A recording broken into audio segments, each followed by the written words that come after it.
বাংলাদেশে গত কয়েকদিন ধরে যেই সহিংসতা বা ছাত্র আন্দোলন হচ্ছে সেটি ব্রিটিশ গণমাধ্যম সহ অন্যান্য বিশ্বের গণমাধ্যমে ভালোভাবেই প্রচারণায় এসেছে এবং বিশ্বের বিভিন্ন দেশ সেটি নিয়ে উদ্বেগ প্রকাশ করে স্টেটমেন্টও দিয়েছেন। এছাড়াও যুক্তরাজ্যের পক্ষ থেকেও স্টেটমেন্ট দেওয়া হয়েছে। তবে এইবার জার্মানের সাবেক মন্ত্রী এবং জার্মান সাউথ এশিয়ার পার্লামেন্টারি গ্রুপের চেয়ারম্যান রেনাতে কুনাস্ত তিনি বলেছেন, বাংলাদেশ ক্রসরোডে দাঁড়িয়ে এবং দেখছে সারা বিশ্ব। এই শিরোনামে একটি খবর প্রকাশ করেছে মানব জমিন।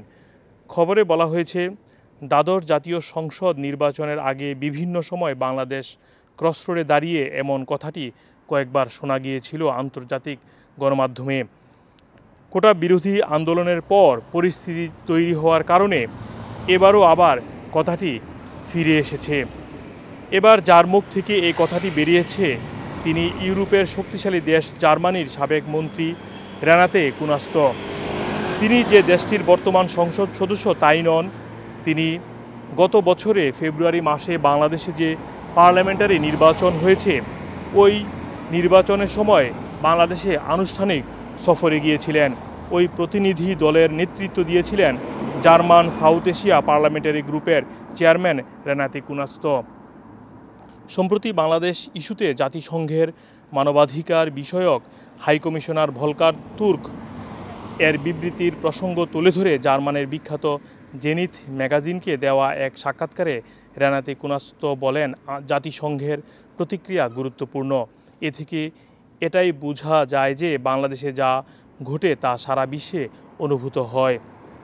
সাম্প্রতিক ঘটনাসমূহের পর বাংলাদেশের উন্নয়নে সহায়তা ইউরোপ থেকে জিএসপি প্লাস সুবিধা পাওয়া আরও কঠিন হয়ে গেলেও মন্তব্য করে তিনি জানান, মানবাধিকার লঙ্ঘন ব্যবসা বা বিনিয়োগ লাভের জন্য ভালো নয়।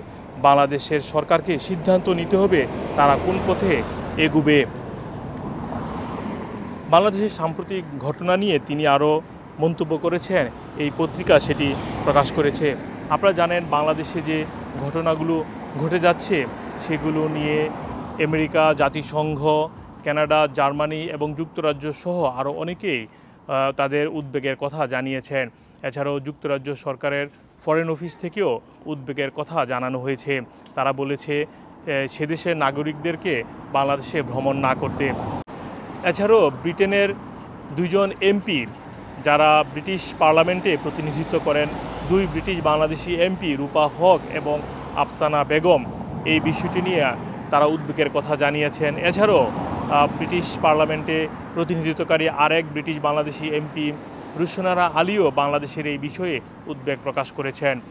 রূপা হক তিনি হাউস অব কমন্সে বাংলাদেশে ঘটে যাওয়া ইস্যু নিয়ে প্রশ্ন রাখেন। এছাড়াও তিনি বাংলাদেশে শতাধিক মানুষের মৃত্যু হয়েছে সেই বিষয়টিও তিনি তুলে ধরেন। তিনি বলেছেন বাংলাদেশে ছাত্র হত্যা হয়েছে, তাদের উপর নির্যাতন হয়েছে, সে বিষয়ে সরকার কি করছে সেই বিষয়টি তিনি জানতে চান। এছাড়াও এর আগেই বাংলাদেশের এই ঘটনা নিয়ে ব্রিটিশ সরকার একটি স্টেটমেন্ট ইস্যু করেছিল।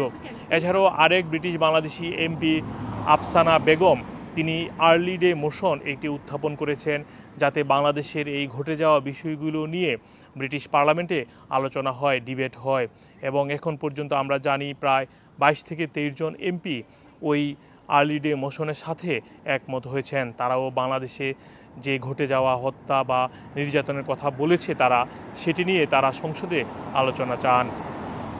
মোহাম্মদ আব্দুল হান্নান, টুই নিউজ, যুক্তরাজ্য।